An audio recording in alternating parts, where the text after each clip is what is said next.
மல்லி சீரியலில் அடுத்து என்ன நடக்கலாம் அப்படின்னா, ஸோ ஒரு பக்கம் நம்ம கதிரேசன் ரொம்ப தெளிவாக இருக்கார். என்ன அப்படின்னா, எப்படியாவது இந்த கேஸில் நாம் விஜய் சிக்க வச்சு விஜய் ஜெயிலுக்கு அனுப்பணும். அது மட்டும் இல்லாமல் வெண்பாவை நம்ம கஸ்டடிக்கு கொண்டு வரணும். அப்படி கொண்டு வந்த உடனே நிஷா, நீ பாஸ்போர்ட் ரெடியாக வை, நாம் வெண்பா அழைச்சிக்கிட்டு 6 செகண்ட் இங்கே இருக்கக்கூடாது, உடனே கிளம்பி ஃபாரின் போயிடணும். அப்படி வெளிநாடு போயிட்டால் மட்டும்தான் வெண்பாவை நாம் கூடவே வச்சுக்க முடியும். என் பொண்ணை இழந்துட்டு நான் படுற கஷ்டத்துக்கு இந்த வெண்பா மட்டும்தான் எனக்கு ஒரே தீர்வாக இருப்பா அப்படின்னு கதிரேசன் நிஷாட்ட சொல்கிறாங்க.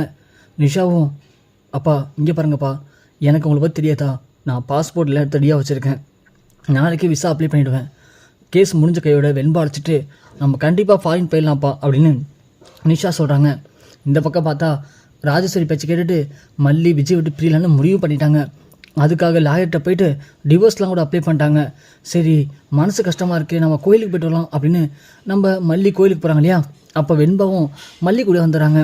ஆனால் மல்லி சும்மா இல்லாமல் சாமிக்கிட்ட, நான் விஜய் வெண்பா விட்டு பிரிய போகிறேன், ஆனால் விஜய்க்கு வெண்பாவுக்கும் லைஃப்பில் எந்த கஷ்டமும் இருக்கக்கூடாது, 2 பேரும் சேர்ந்து லைஃப்பில் சந்தோஷமாக இருக்கணும் அப்படி இப்படின்னு சாமிக்கிட்ட வேண்டிக்கிறாங்க. அது மட்டும் இல்லை, வெண்பா விட்டு பிரிய போதை நினச்சா எனக்கு மனசு கஷ்டமாக இருக்குது, இது வெண்பா எப்படி தாங்கிப்பான்னு தெரியலையே அப்படின்னு சாமிகிட்ட வேண்டிகிட்டு இருக்காங்க மல்லி.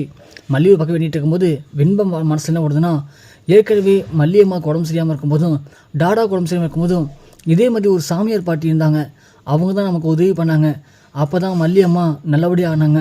அந்த சாமியார் பாட்டி இருந்தால் அவங்கள்ட்ட போயிட்டு, இதுமாரி எங்கள் அம்மாவுக்கு என்னாச்சுன்னு தெரியல, கொஞ்ச நாள் சரியில்லை அப்படின்னு அவங்கள்ட்ட சொன்னால் கண்டிப்பாக அவங்க ஏதாவது பரிகாரம் சொல்லுவாங்க.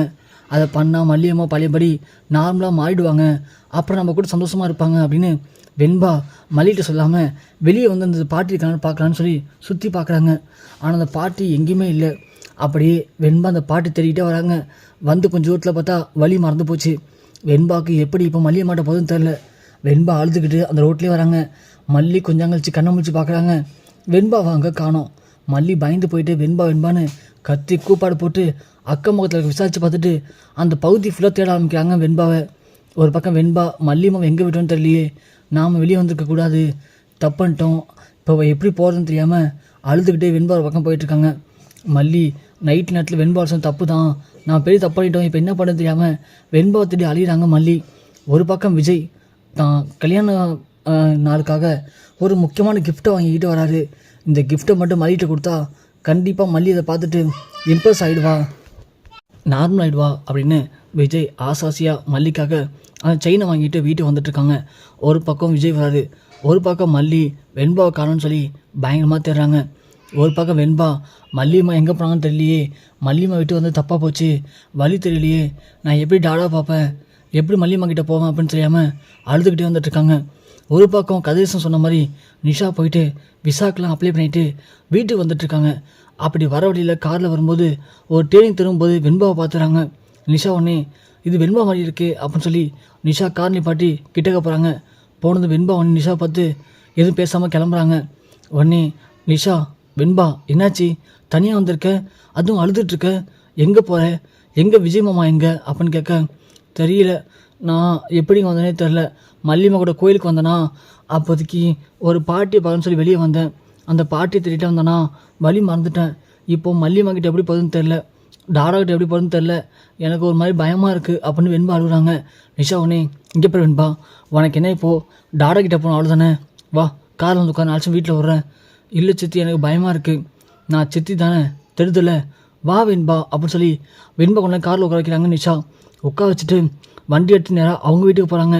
வெண்பா உடனே, சித்தி எங்கே வந்தீங்க, அங்கே போலியா எங்கள் வீட்டுக்கு, இல்லை வெண்பா நைட் டைம் ஆச்சு, எனக்கு உங்கள் வீடு சரியாக தெரியாது, நீங்கள் தான் இப்போ புது வீட்டுக்கு போயிட்டீங்களே, அதனால் நான் உங்கள் டாடாவை கால் பண்ணுறேன், அவர் வந்து நான் அழைச்சிட்டு போவார், அது வரைக்கும் நீ சமத்த பிள்ளையா இங்கே இருக்கணும் புரியுதா அப்படின்னு சொல்லி வெண்பா உள்ளே அழைச்சிட்டு போகிறாங்க.